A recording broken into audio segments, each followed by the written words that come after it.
Bonjour tout le monde. Aujourd'hui, on va discuter de ce qui s'en vient pour la négociation des fonctionnaires depuis qu'ils ont rejeté en conseil de négociation la plus récente offre patronale. On discute également des suites de l'entente de principe des ouvriers qui a été acceptée à majorité et de ce qui va nous mener à la signature de leur convention collective.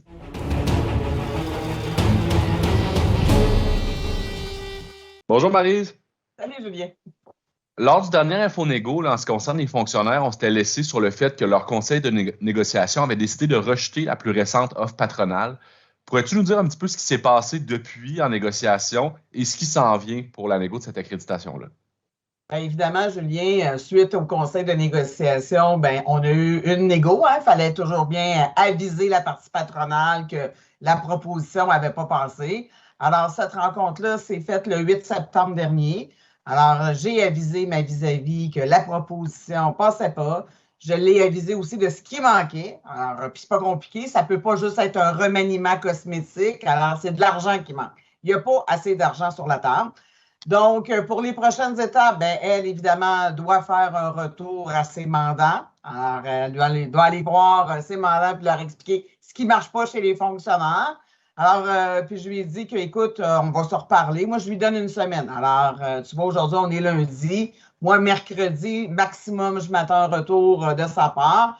Puis si jamais j'en ai pas, ou si jamais c'est pas à ma satisfaction, mettons qu'elle me dit, écoute, c'est bien de valeur, mais il n'y aura pas plus d'argent sur la table, c'est une demande de médiation à ce moment-là qui va arriver. Pourquoi une demande de médiation? Parce qu'on se donne une dernière chance. Puis l'autre chose, évidemment, Julien, en vertu du Code du travail, c'est un passage obligé, la médiation, 60 jours pour avoir droit d'exercer un mandat de grève si jamais, excuse-moi, un jour on en a un. Alors voilà, c'est là qu'on est présentement chez les fonctionnaires.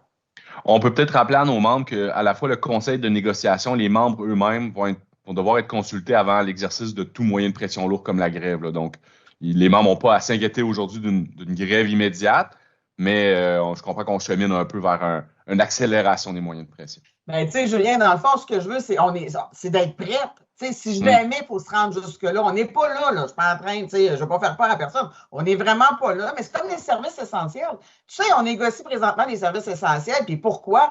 Ça aussi, c'est un passage obligé. Tu sais, si jamais il fallait aller jusqu'à la grève, il faut que nos services essentiels soient négociés. C'est la même chose. Mais imagine-toi si, encore une fois, le gouvernement fait la sourde oreille. Si on veut mettre de la pression sur la table de négociation, puis que je suis obligé de dire aux membres, je suis désolé, on ne pourrait pas se rendre jusque-là parce qu'on n'est pas prêt. Écoute, ça n'arrivera pas. Fait que voilà. Alors, c'est dans ce sens-là qu'on travaille. On montre notre sérieux à la partie patronale, donc on est là-dessus. Du côté des ouvriers, la situation est un peu différente. Nos ouvriers qui ont accepté à majorité, dans le fond, leur entente de principe. Pourrais-tu nous parler un peu du résultat du vote? Puis des modalités qui vont s'appliquer là, pour les prochaines étapes, là, parce que là, il y a une entente de principe qui vient d'être acceptée, mais ce n'est pas la toute fin là, du cycle de négociation, si on veut, pour eux. Non, en fait, c'est ça, Julien. C'est ça. Alors, le vote, dans le fond, est sorti vendredi. Alors, à 70 les ouvriers ont accepté l'entente de principe. Puis, je tiens quand même à mentionner qu'il y a 50 des ouvriers qui se sont prononcés. Alors, ça, là, c'est du jamais vu. Quand on est en assemblée, on est content quand il y a 30-35 des gens qui participent. Là, c'est un vote électronique, une première chez les ouvriers, mais il y a quand même 50 des ouvriers qui se sont exprimés. Fait que ça, c'est vraiment, je pense que la démocratie s'exprime, puis on est vraiment content là-dessus. Maintenant, tu as raison, c'est pas parce que l'entente de principe est acceptée que tout est fini. Alors, évidemment, il faut maintenant rédiger les textes. Donc, déjà, après le résultat du vote, je textais ma vis-à-vis en lui disant que vivement les textes. Pourquoi? Parce qu'il y a des primes qui rentrent en force chez les ouvriers quand la convention collective va être signée.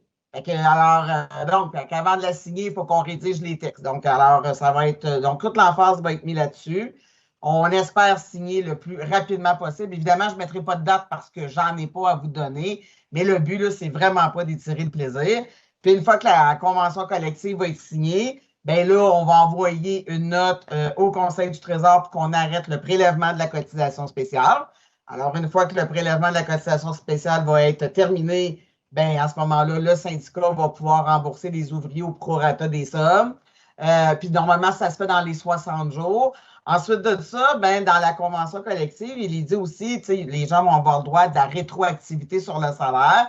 bien, une fois que la convention collective elle est signée, au maximum, alors 90 jours après la signature de la convention, l'employeur n'est pas obligé d'aller jusqu'à 90 jours. Là. Il n'est pas obligé d'étirer son délai jusqu'au maximum, mais ça pourrait aller jusque-là. Fait qu'à ce moment-là, les rétroactivités, etc., ben, c'est là que le Conseil du Trésor va payer ce qu'il doit aux ouvriers. Marie, j'aurais une dernière question pour toi en terminant. Avec le vote qu'on a eu à 70% en faveur, il y a beaucoup d'ouvriers qui sont manifestement là, contents ou satisfaits, en tout cas, de l'entente de principe qui a été négociée. Mais on a quand même 30% d'ouvriers qui ont choisi de se prononcer contre cette entente-là. Est-ce que tu aurais un message pour ces 30 personnes-là, 30%-là, qui sont aujourd'hui certainement un peu plus déçus?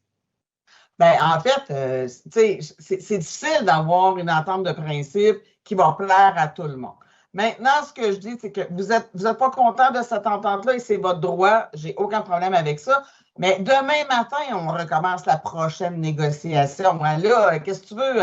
Il y a 1 an et demi déjà qui est passé sur cette convention-là. Ben, je vous demanderai à ce moment-là de participer à vos prochaines assemblées où est-ce qu'on va encore monter un cahier de charge, un cahier de revendication, puis à ce moment-là, ben, exprimez-vous. Puis surtout, ben, mobilisez-vous, puis venez, levez la main pour être sur la table de négociation. Moi, c'est une invitation que je vous lance. À ce moment-là, vous êtes insatisfait, pas de problème avec ça. Venez avec moi sur la table de négociation. Voilà, ça nous prend des délégués, ça nous prend des membres mobilisés, puis les membres insatisfaits, à ce moment-là, on pourra mener un combat encore plus fort, puis peut-être la prochaine fois les amener du côté des satisfaits. Voilà. Parfait. Ben, sur ce, Maryse, merci beaucoup, puis on s'en reparle bientôt. Parfait. Merci d'avoir été des nôtres. On vous rappelle que si vous avez des questions concernant cet épisode, vous pouvez écrire à communication@sfpq.qc.ca.